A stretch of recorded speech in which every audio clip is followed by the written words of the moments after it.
Yeah, what are we doing? We're just doing a wrap-up video. Pine Comics. We were here today What are we doing? at the Naugatuck Valley Community College here in Naugatuck, Connecticut, at Brass City Comic Con number 8.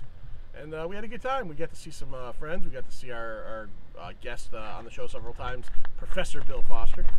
We got to see our good friend Dave Bemis, who's a dealer in a lot of these things. And ask him for Bloodshot #1. Ask him for Bloodshot #1. We got to see Cesar Feliciano. Cesar Feliciano, a great comic artist who's done stuff, the Red 10, and done stuff with the Comics Tribe. He gave us the inside scoop, although we're not going to tell you about the next couple projects he's working on. Another secret. So that'll be we're going to have him on the show when he's ready to go through with that. But he gave us concepts, and it's very cool.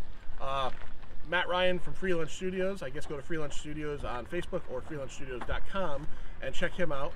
He does a bunch of stuff, teaches art, has a couple comic books, and he does there we go right there, Free Lunch Studios, right? You got art war. And he had an art fight where he had 2 different people go up and he does this at every show. They get a minute, they get a weird subject, and they get to do it. He did a bunch of those. Kids had a fun time. Lloyd and I went against each other. We had to draw the Incredible Hulk, and Lloyd's a piece of crap because he cheated. He didn't use as much color as I used, and I still lost. I actually only got one applause from one little girl named Pebbles, and I got the muscle. It was actually a little too muscly. I even gave him nipples, which I hope nobody noticed. But and I gave him a 12-pack because the Hulk has a 12-pack.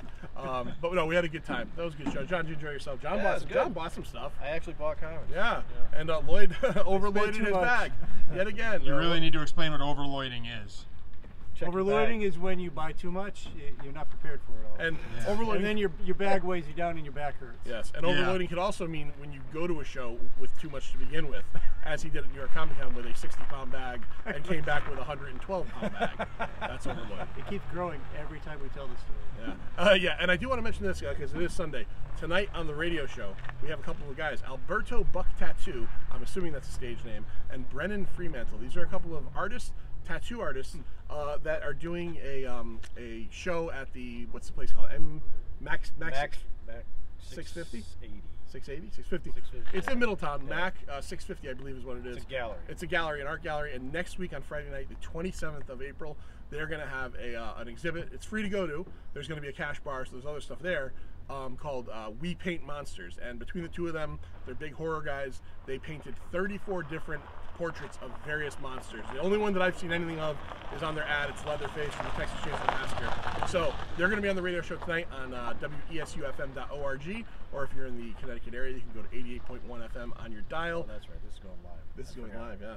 So check that out. That's tonight at 6:30. Brendan Fremantle and Alberto Buck Tattoo. Which again, I don't think there's any way that's his real name, but that'd be pretty interesting if it was. He became a tattoo artist anyways. My name is Buck. But we're going to call him Buck.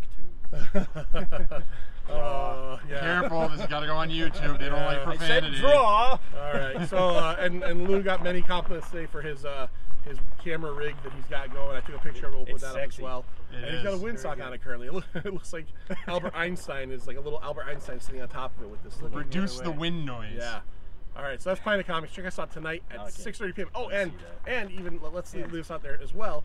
This coming up week, at the end of the week, on the 27th as well, Avengers Infinity War comes out. On Tuesday, John and I did a podcast with Chris Frodell where we went through every single one of the Marvel Cinematic Universe movies, all 18 of them leading up to Avengers Infinity War, and talked about how good they were or how bad they were. And John liked Iron Man 2 way more than anybody else. So check that out Tuesday.